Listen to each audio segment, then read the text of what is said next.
Kebanyakan diorang makanan yang tak sihat lah, hidup tak sihat, apa semua, banyak makanan yang ringan-ringan. Lebih-lebih lagi remaja. Remaja dia suka makan yang makanan ringan macam burger, macam nugget semua sekali kan. Itu je lah, kita kena makanan yang sihat lah. Kemungkinan dia kurang minum air putih, pemakanan benda-benda yang memudaratkan lah. Daripada segi faktor jelah berat badan lah dia. Berat badan dia berlebihan. Jelah. Disebabkan mengambil suplemen yang tak didaftarkan dengan KKM ataupun dia tak kaji dulu betul-betul suplemen tu macam mana. Saya rasa pendapat secara peribadilah, lebih kepada gaya pemakanan, gaya hidup kan. Ialah kehidupan kita ni lebih tak boleh, kurang pun tak boleh, macam air. Satu lagi saya tengok suplemen sekarang macam-macam. Kalau yalah kita makan suplemen tak ada nasihat doktor dan yang bertauliah, kita salah lah sebenarnya. Jadi kena amalkan hidup yang sihat lah, hidup sihat.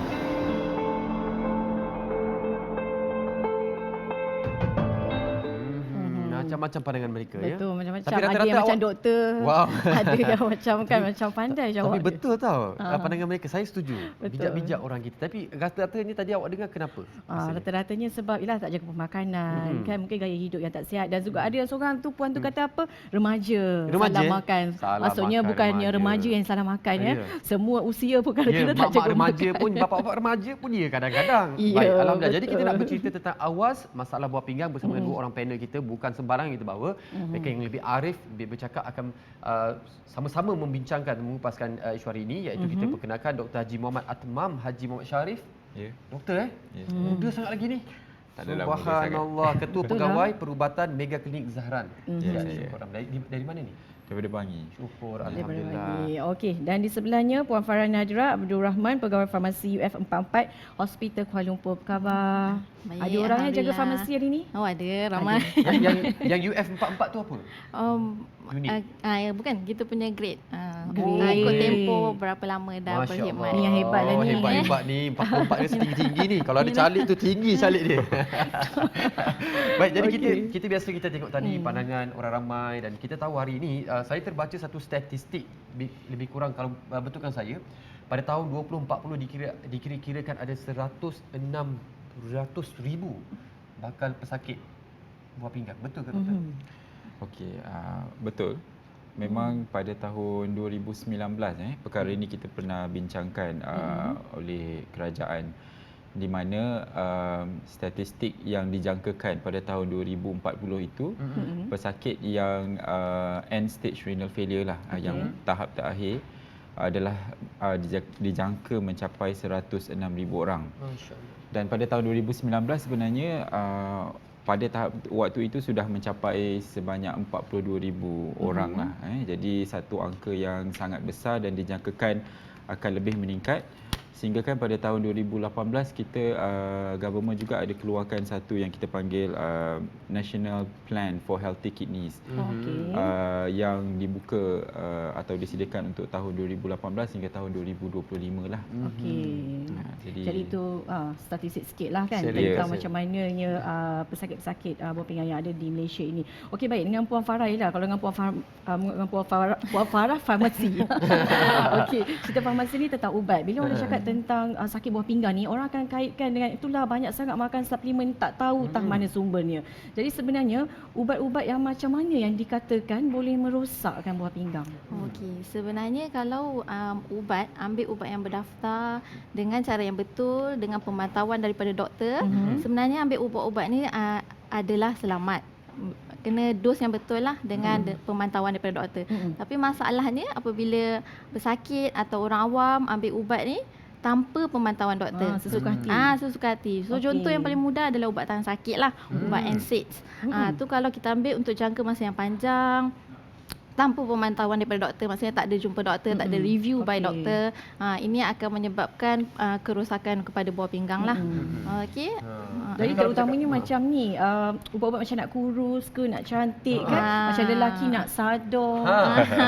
So ubat-ubat macam Macam mana tu? ubat-ubat macam ni dia kena tengok dulu sama perlu ke tak perlu. Perlu ke kita nak ambil ubat-ubat ni untuk memberi bebanan yang lebih kepada buah pinggang kita. So kita apa-apa kita fikir dulu, dan kemudian sebelum kita mengambil ubat tu, best is discuss. Discuss apa-apa, discuss dulu dengan ahli profesional kesihatan. Seteruk mana dia boleh pergi? Seteruk mana dia boleh merosak? Boleh, sebab buah pinggang Bagi dia takut sikit. Janganlah macam tu. dia memang ada banyak tahap. Kalau masalah buah pinggang ni, dia ada dari tahap 1, tahap ringan, sampai ke tahap 5. Ni tahap akhir lah, tahap kritikal.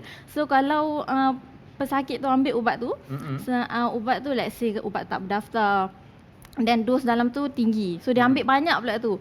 So dia memang boleh rapid. Daripada tak ada apa-apa, boleh terus sampai tahap akhir pun boleh. So memang teruk. So kalau boleh elakkan lah. Dan doktor menurut kata Puan Farah tadi, mungkin ubat-ubatan. Macam saya sendiri, saya nak kongsi, saya juga pernah ambil ubat tahan sakit selama hampir 5 tahun. 5 tahun. Tapi sekarang ni saya dah berhenti 100% lah. Itu memang doktor suruh lah. Memang doktor suruh. Sampai satu tahap tu saya muntah. Tapi ada satu doktor tu pesan kat saya, berbahaya. Minta pandangan doktor, betul ke?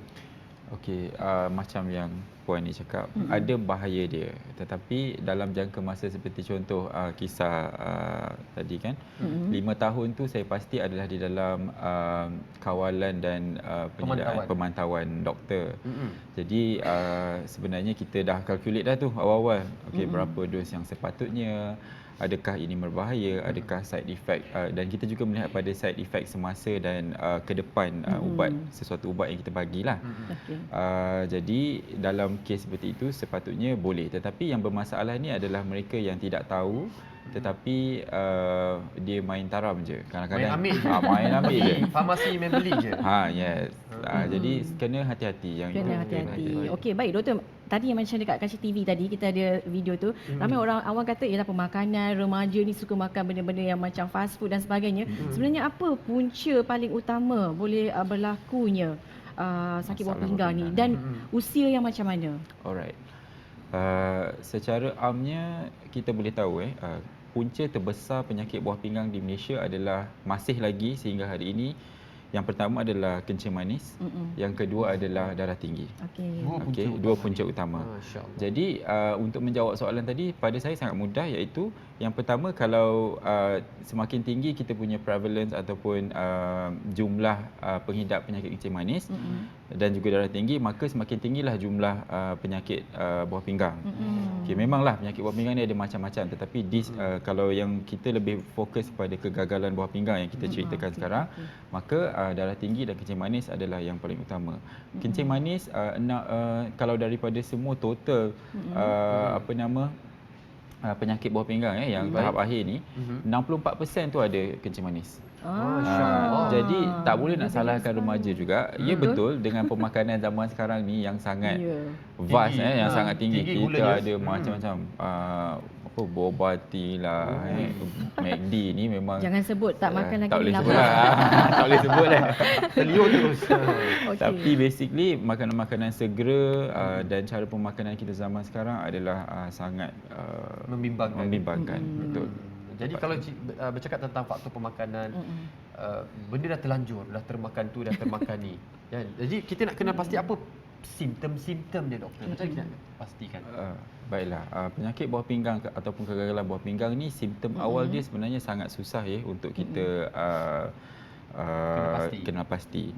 Tetapi pada saat dia sudah progresif ataupun dia semakin buruk, kita memang boleh nampak. Salah satu perkara yang paling jelas sekali adalah muka selalu bengkak, kaki bengkak. Muka bengkak dia yang bawah mata tu ke macam? Dia biasanya start dengan kaki dulu. Kaki lepas tu muka kita, dia as a whole face tu dia memang bengkak lah. Kemudian yang paling awal sebenarnya kita boleh nampak adalah anemia ataupun kekurangan darah merah. Pucat, lesu, warna kulit kita berubah menjadi abnormal, lebih gelap ataupun lebih cerah, boleh. Yes. Dan biasanya penyakit buah pinggang ni dia akan lebih letih, lesu. Selera makan? Ya, kurang selera makan. Sangat betul. Jadi itu adalah tanda-tanda, dan biasanya tanda-tanda ini setelah kita dah pun ada kegagalan buah pinggang dengan stage yang agak tinggi yang macam tadi puan sebutkanlah. Mungkin stage 5, stage 4 Tapi yang awal-awal tu susah kita nak detect. Jadi Dia susah nak detect lah awal-awal. Ada ke rasa macam sakit belah pinggang ke apa ke? Kalau batu ke itu mungkin kita akan rasa sakit bawah pinggang. Baik. Tapi secara amnya kalau kegagalan bawah pinggang ni dia tidak ada rasa sakit. Dia silent. Jadi kalau yang ada sakit darah tinggi, kencing manis tu mungkin kita selalu follow up dan kita boleh detect awal. Tetapi kalau mereka yang ada masalah kita panggil acute kidney failure yang secara tiba-tiba mungkin dia makan ubat tidak terkawal tadi. Okey, kemudian tiba-tiba je dah fail, kidney kita dah rosak.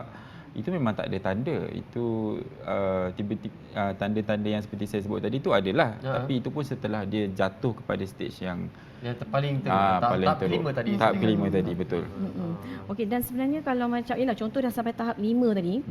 Tahap 5 tu consider maksudnya macam mana? Apa rawatan yang boleh diberikan? Sebelum nak bertanya dengan dengan Puan Farah, doktor jawab dulu. Okey. Apa maksudnya bila dah sampai tahap 5 tu masih ada harapan lagi ke? Apa yang perlu dilakukan? Okey, satu yang kita kena tahu, penyakit buah pinggang ini, kegagalan buah pinggang, sifat dia adalah non reversible ataupun dia kekal. Jadi kekal ataupun lebih progresif lah. Jadi apabila kita telah sampai ke tahap 5 kegagalan buah pinggang, maka keadaan itu kekal dan senang kata buah pinggang langsung tidak berfungsi. Jadi kita perlukan dialisis. Okey, dialisis ni dia ada dua. Yang pertama adalah peritoneal dialisis, yang satu lagi adalah dialisis biasa yang kita tengoklah yang direct daripada darah. Dialisis, peritoneal dialisis memang boleh buat di rumah, tetapi dialisis yang biasa kita harus ada mesin yang biasanya dilakukan di hospital ataupun di pusat-pusat dialisis swasta lah. Okey, dan ini adalah senang kata sampai bila-bila. Okey, selagi kita tidak memperolehi satu buah pinggang yang barulah, iaitu kidney transplant. Okey, itu adalah tahap terakhir di mana sebenarnya itulah yang terbaik.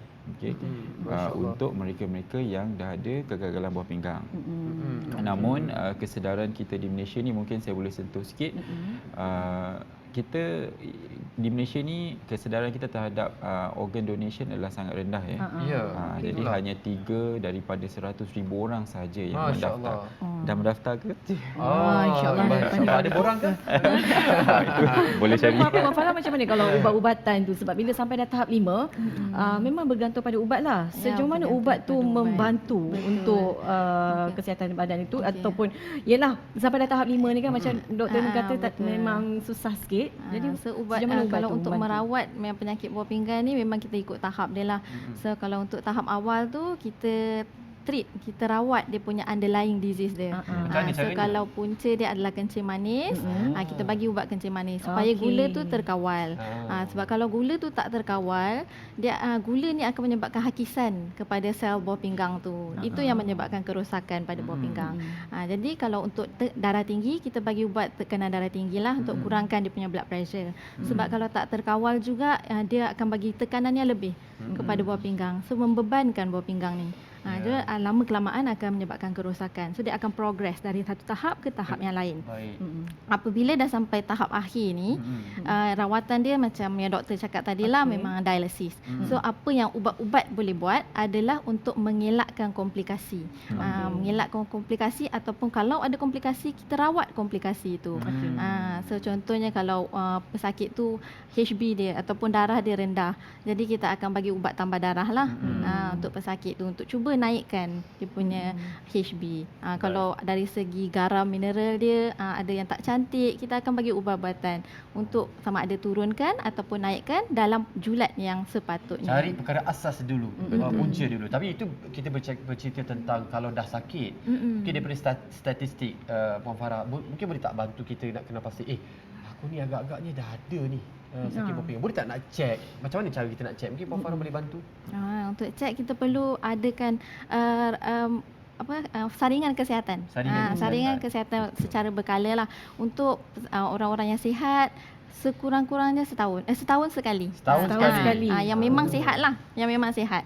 So kalau kita memang dah tahu ada kencing manis, ada darah tinggi, so lebih kerap lah. So daripada ujian darah, saringan kesihatan tu kita boleh cek fungsi buah pinggang tu di tahap mana. Masih okey lagi ke ataupun dah nampak tanda-tanda. So dari situ kita boleh tengok lah. Ya, tapi yang bahaya ni Talib, sakit buah pinggang ni, kegagalan buah pinggang ni datang secara senyap. Kadang kita tahu dah simptom dia tadi yang macam doktor tu sebut kan. Tapi kadang-kadang simptom tu tak ada kat kita, tiba-tiba ada. Ada tak macam tu? Ada kan? Ada. Tak apa, kita jawab kejap lagi. Okay, kita berehat Ini yang seketika. bahaya ni. Kembali selepas ini, kita akan bertanya dengan dua orang yang arif tentang sakit buah pinggang ini. Kita akan berehat seketika, kembali selepas ini.